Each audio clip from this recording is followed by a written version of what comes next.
My name is Sally.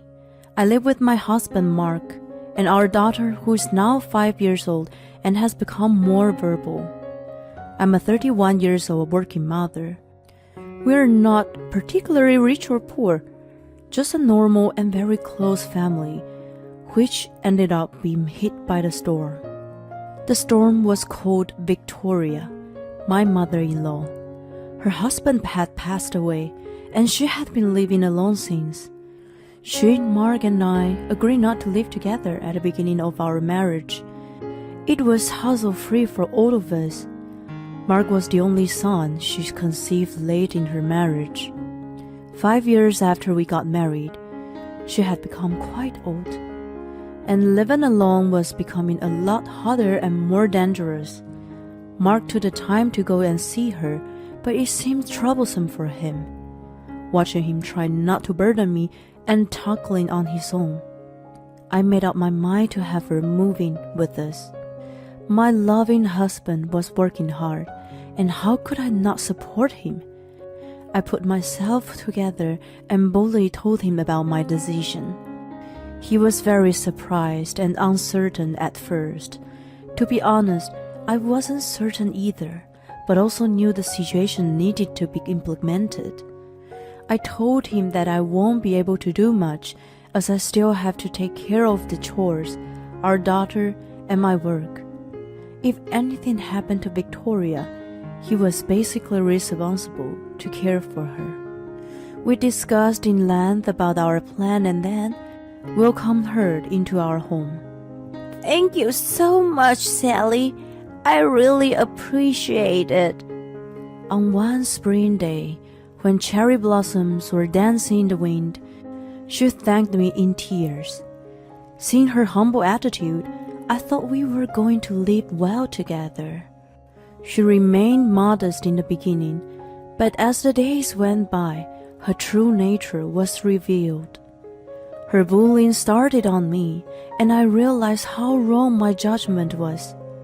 Sally, these taste too strong for me. Can you dilute it? If I did as I was told, then she said, Why did you make it so tasteless? Are you mocking me?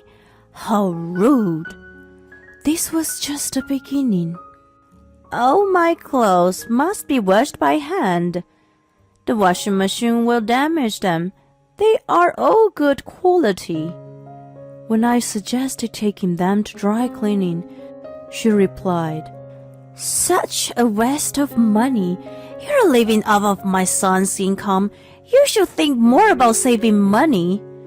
It could have been solved easily if she paid for them from her own pocket, but she seemed not to consider. Well, I was convinced that she was just harassing me as she was smirking the whole time. By the way, this was the introductory level. The intermediate level was like this. Sally, do you put on makeup? I don't think it helps you much. The base is bad to begin with. My granddaughter is lucky to take my son's look. He looks like me. Hence, she too looks like me. She has a bright future. And she woke up at 4 in the morning to put on makeup for over 2 hours. She looked like a different person after a shower. I could respect her as a woman for wanting to be beautiful forever, but her foundation was way lighter for her skin tone. She looked like a geisha. Her cheeks were oddly red.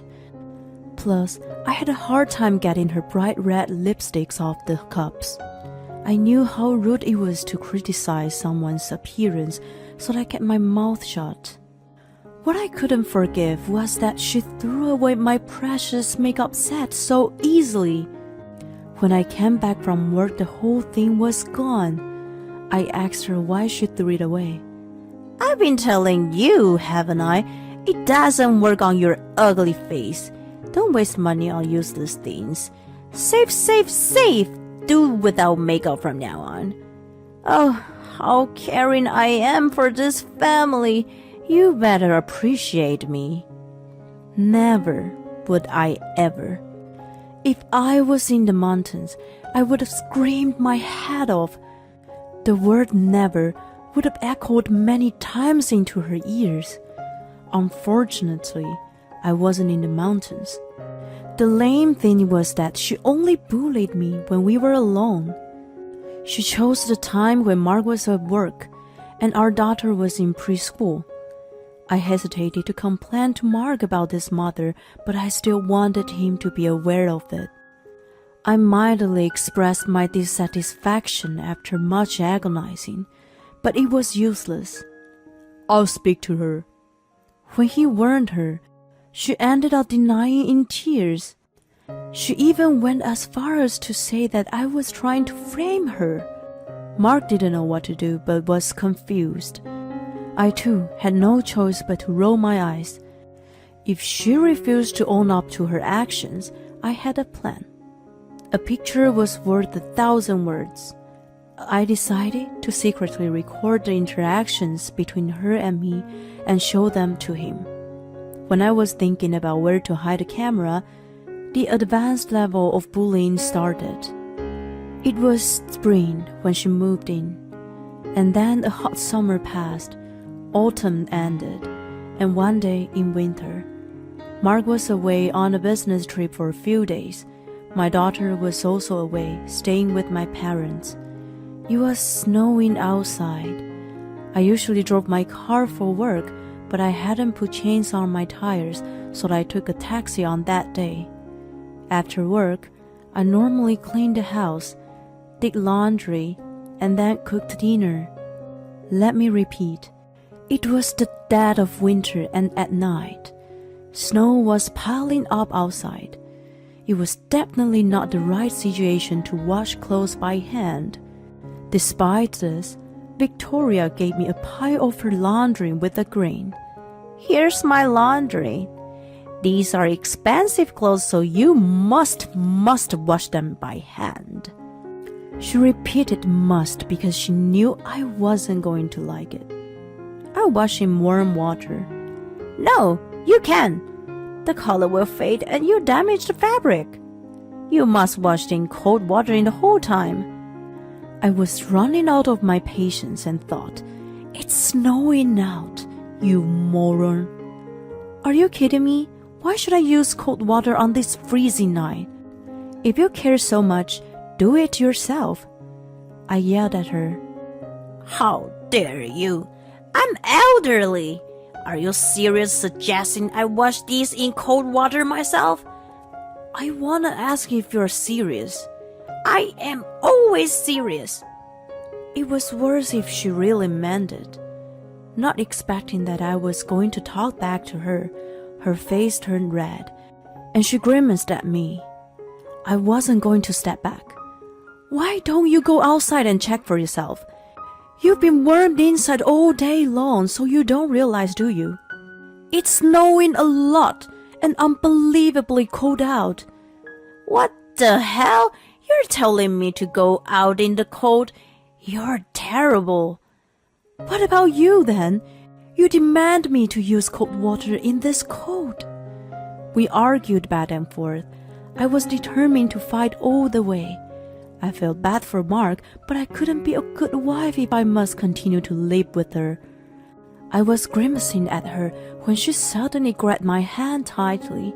She dragged me while I was taken aback by her strength, which made me doubt her age. And in no time, I was pushed out the front door. When I realized what was going on, the door locked with a thud. Victoria! No need for a daughter-in-law like you. Get lost. This is my house. You're the one to leave. My scream was useless. She was determined to lock me outside and ignore my banging on the door. I was in distress and didn't know what to do. Not wearing a coat and not having my kid, but thankfully my phone was in my pocket. I called Victoria. I could hear her phone ring, but she didn't answer. I tried to call Mark, who was supposed to return from his trip that night, but he didn't pick up. I had no choice but to text him. I got locked out of the house by your mom. I'll get hypothermia in the snow.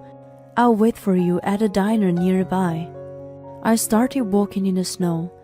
I thought about calling 911, but I didn't want to make a big deal. I was sure Victoria would come up with some excuses to make me look bad. It was better for me to just wait at a diner. I wrapped my arms around my freezing body.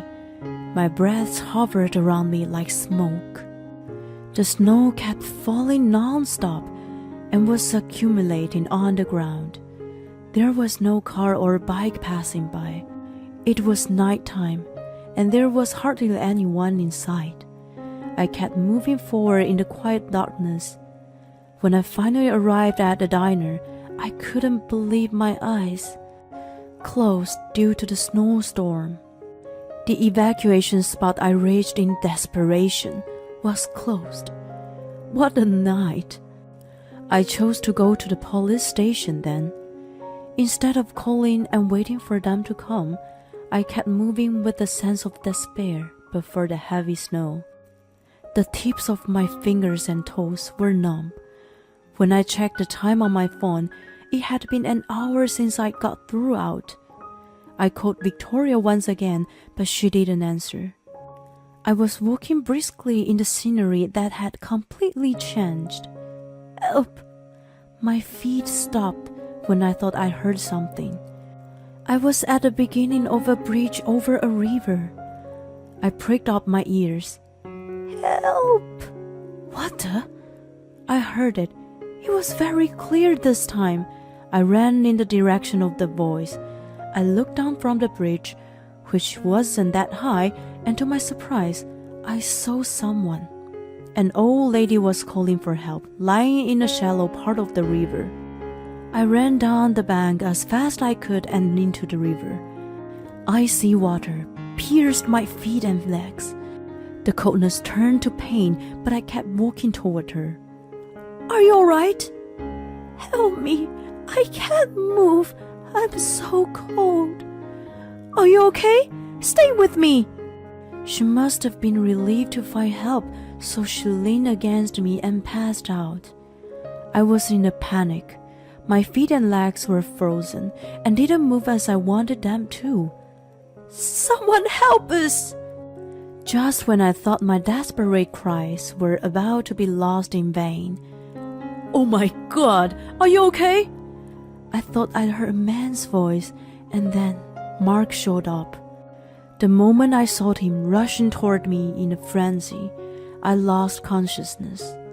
When I opened my eyes the next time, I saw the white ceiling. Honey, are you awake? Mark hovered over my face with a concerned look. He told me that I was in the hospital. After he dragged the old lady and me out of the river, he called 911.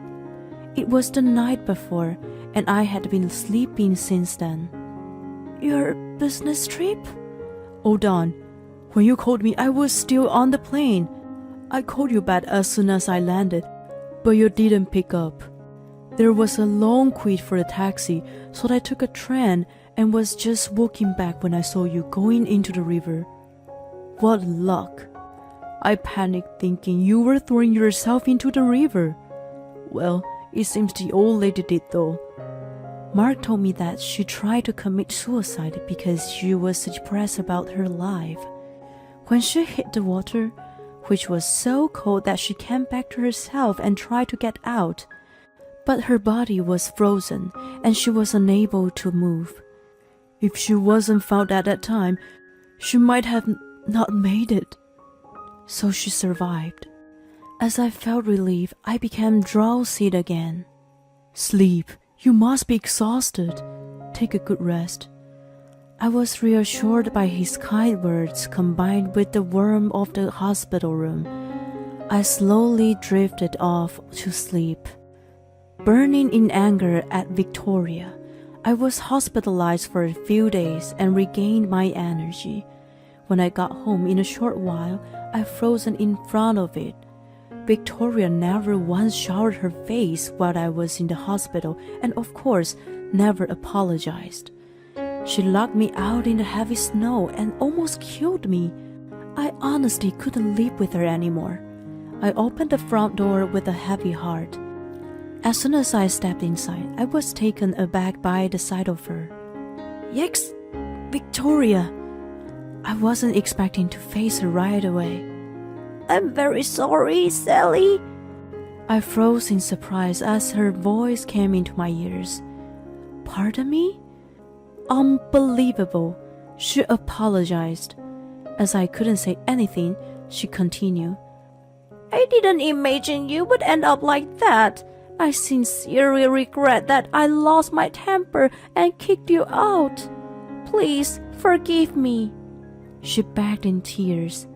Well, did she really regret it? She was always so condescending to me no matter what.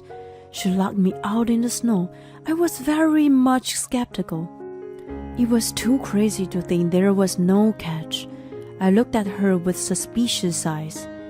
What would you do if I said I can't forgive you? Victoria jerked a little. I thought I was going to die from the cold. If Mark didn't fight me, who knows how I would have ended up? I would think that anyone with the right mind would have known what was to happen if someone was locked out in such a heavy snowfall. If you say you didn't know, does that mean you are crazy? When I said it full of sarcasm, her face turned red. What did you say? She ranted loudly. Just because I apologized, you tried to make advantage of me. How dare you? Mark said he would end up the cohabitation if I didn't apologize to you, so I had no choice but to obey him. Do you get it? I did what I was told to do, so it's over now. Get to your chores if you understood. She took my little provocation so easily. I gloated over her true intention. She had no remorse as I expected. I guess people can change overnight. Especially a person like her won't change forever. As if to upset my feelings, she started bullying me right away. You must wash my clothes in cold water. She still wanted me to do that. You must cook only my favorite meals. If it's bad, I will sort it out. Oh God, no. There was no saving grace for her. I sighed loudly as I turned my face behind me. Honey, what should I do now? Mark stood a short distance away, just out of sight of Victoria. He, my husband and a beloved son of Victoria, had been standing there since the beginning. Mark, what about your work? Victoria was stunned by the sight of him. I took a day off to accompany Sally. Anyway, you're not sorry at all, are you? Oh, no. That was just a joke, of course. If it really was, it was not funny at all. I told you, didn't I? Be deeply remorseful for what you did and apologize to her. And never do anything like that again. I did apologize, didn't I? You bounced back right away and were nasty to her again. I told you that was a joke. It was a very bad joke. I had told Mark to keep distance from me for a bit. Victoria reacted as I expected, or rather, more brilliantly. I couldn't stop laughing at her desperate excuses. What are you laughing about, Sally? You know you're... Hey, Mom, I'm talking to you right now. Listen to me. I'm sorry. It seemed that even she couldn't evade a scolding of her beloved son. He continued coming down on her, who listened in tears. How can you treat Sally so terribly? She was worried about you and agreed to have you with us. I was a little out of line earlier, but I never bullied her. She still tried to deny it. Well, I did comment on her food a few times, but I just wanted her to know my taste. I told her to take my clothes to the dry cleaner, but she was the one who said it was a waste of money and wanted to wash them herself. When I told her to put some makeup on, she didn't listen and even threw a cosmetics away in front of me. I sometimes wondered if she was being sarcastic. What was she talking about? It sounded like she didn't want to take any responsibility for all she had done. I had no choice but took out my phone and played back the recording. These are expensive clothes, so you must wash them by hand. A clear recording of her voice played. She screamed and tried to take my phone away. I dodged her hand and continued the playback. You must wash in cold water. No need for a daughter-in-law like you. Get lost. The sound of her dragging me out and locking the front door, ignoring me calling out to her. All the abuse she said and did that day was recorded. I had this phone in my pocket and was recording. Whenever I had conversation with her, I always set my phone to record mode, so that I could keep evidence of her words and deeds at any cost. My daily action must have brought me a good result. If I didn't have my phone that day, it would have turned out differently. Do you have anything to say? Victoria was agitated. Do you have any last words? Last words? Yes. What do you mean? This is the end. You trampled on my kindness to take care of you. I want you out of the house. No way! I'm cutting ties with you. You go ahead and leave alone. I'll never get in touch with you. I'll ignore you if you try to contact me. I'll never see you again. You still got the money from when you sold your house. If you have a pension on top of it, you can live comfortable without my support. Wait a minute, Mark. Hold the thought. Are you going to throw me out? Are you betraying your only parent? You betrayed me. She was speechless to his anger and just slumped her shoulders. The melting snow falling from the roof sounded louder than usual in the silence. Then it all happened so fast. Mark and I packed out Victoria's belongings while she was depressed and doing nothing. Her hometown where she was moving to was 2 hours by car from our house. She had some relatives there, but they'd been estranged until now. I suppose no one was going to pay much attention even she came back. She also seemed to have no friends as she never went out when she was with us. I assumed she had a lot of time on her hands that she entertained herself by bullying with me. But it no longer mattered to me. Bye-bye, Grandma. My daughter flapped her hands to Victoria. She finally started to cry when she saw her lovely granddaughter not sad to see her go but smiling at her. A taxi carrying her drove off, leaving her sobs behind. It didn't bring up any feelings in me. I was just thinking she got a self-inflicted wound and walked into the house with a refreshed mind. Days and months passed by. Victoria was living alone and lonely. I sometimes received calls from her, so I assumed she was well. We have never met up or spoken to her as declared back then. She will continue to live alone and lonely. The cost of destroying the happiness she received was a high price to pay. I've gotten back peace of mind after she left. I'm serving tea to a surprise visitor as I listen to the sound of the washing machine spinning. My guest is an elderly woman, the same lady I had saved that snowing day. She became pessimistic about her life after living alone for a while and had a lot on her mind. But then she felt the icy river water and wanted to try living a little longer. My son told me to move in with his family. That's great news. His wife is a very nice person, but I don't want to be burdened. So I've decided to move closer to them instead. Oh, I see. My son lives far away, and I don't see him at all. I've been alone and lonely ever since my husband's passed away, and I thought nothing good would come for leaving. But now I know it doesn't have to be that way. I'm very happy to hear that. As long as I'm alive, I will leave. I'm very thankful to you for rescuing me that day. We smiled at each other. The old lady lived hard, alone and lonely, and found happiness. Victoria voluntarily disrupted her own cohabitation with her family. There are many ways to spend retirement. Everyone is different.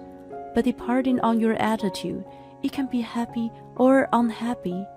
Looking at the two old women, I have a vague idea of what I want my future to be like. I remind myself how I should live in order to keep my current peaceful and happy life, and to have a happy retirement.